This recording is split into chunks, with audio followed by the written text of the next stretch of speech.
আসসালামু আলাইকুম আমার প্রিয় বন্ধুরা, আপনারা কেমন আছেন? আলহামদুলিল্লাহ, আপনাদের দোয়ায় আমিও ভালো আছি।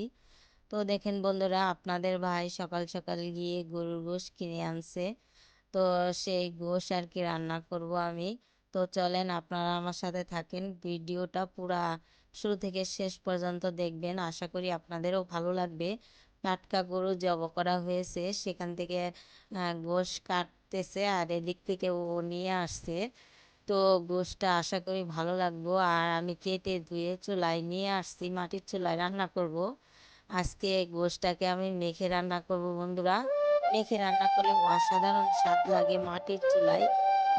পেঁয়াজ বাটা, রসুন বাটা, আদা বাটা, আর জিরা আর ধনিয়া গুঁড়ো আর গরম মশলা সব রকমের জয়ত্রী জয়ফল দেওয়া, সেগুলো সব ধরনের মশলাগুলো করা, আর সরিষার তেল, হলুদ, লবণ সব মশলা দিয়ে আমি মেরিনেট করে নিয়েছি।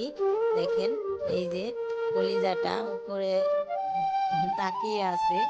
তো বন্ধুরা, এভাবে মাটির চুলায় রান্না করলে হাতে মেখে যে কি একটা স্বাদ, তা বন্ধুরা টাটকা গরুর গোশ না খেলে বলতে পারবেন না যে কেমন লাগে। এভাবে কষিয়ে রান্না করলে মনে হয়, কি বলবো, অনেকটাই মজা লাগে। যদি আপনাদেরকে একবার এভাবে রান্না করে খাইয়ে দেখাতে পারতাম, তাহলে বুঝতে পারতাম কতটা না লোভনীয় এই রান্নাটা।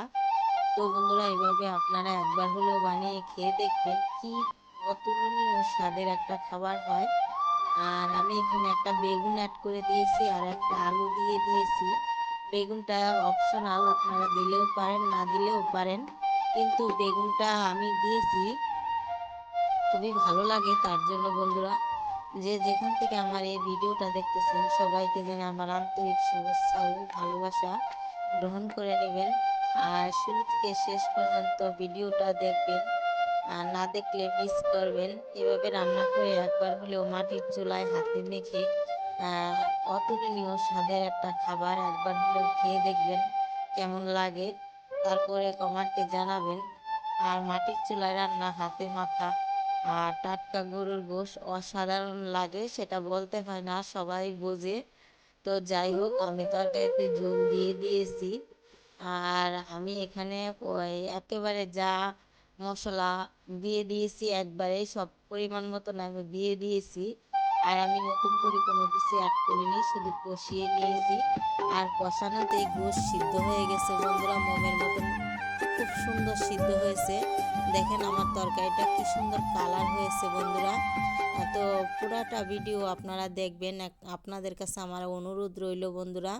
তো দেখেন কি সুন্দর রান্নাটা হয়েছে। আর বেগুন দিয়ে অনেকটা ভালো লাগে তরকারি। আমি একদিন মুরগির গোশ রান্না করছিলাম, তাই আজকে আবার গরুর গোশ রান্না করি। সবাই ভালো থাকবেন, সুস্থ থাকবেন।